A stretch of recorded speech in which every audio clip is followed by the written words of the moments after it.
Okay, let's get the QZ app working with Zwift. So just a little video on how to do that.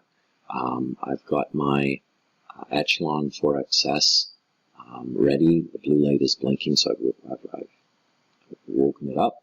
And now I'm going to connect the QZ app to it. So I'll just go ahead and connect the QZ app, and this is on my Pixel 4 Android phone, obviously.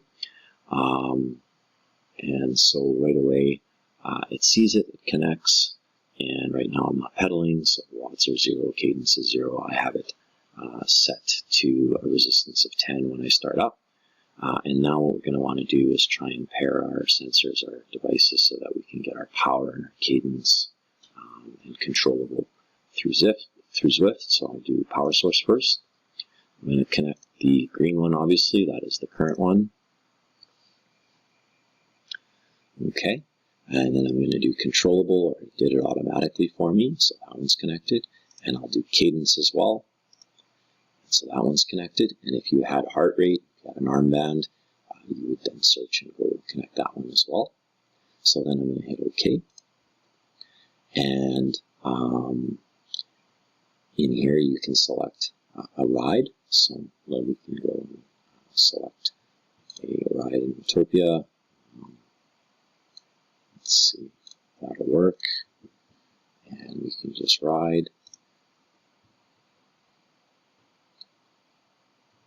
And so the way that it's set up now, since we've connected controllable, that will allow the gradient, the grade changes, the slope, to be automatically controlled by our bike.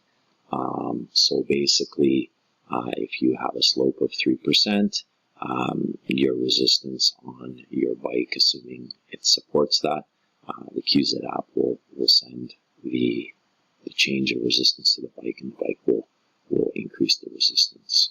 Okay? So that's how that all works, and you can see that if I was actually pedaling here, we would see watts, and cadence, and heart rate, and all that good stuff.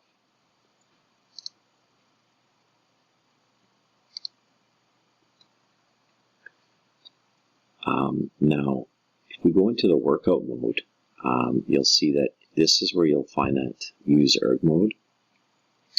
So if you were to select a workout, you have the option to toggle it on or off, and that erg mode is kind of similar to the slope in that the bike is going to control the resistance based on what the power target is in your workout.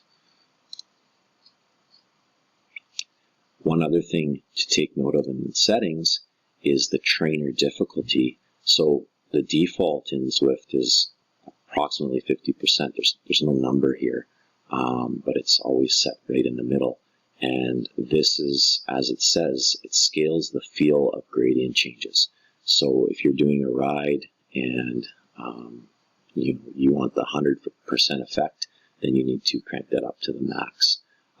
This is different than some of the other cycling platforms. Full Gas's default is 100%, and people that are familiar with Zwift that then go to Full Gas realize that Full Gas seems to be significantly harder, and that's because Full Gas's default is 100%, whereas Zwift typically sits at 50% unless you change it. Okay. So anyways, that's how you kind of get everything up and running for Zwift and using the QZ app. Hopefully that helps.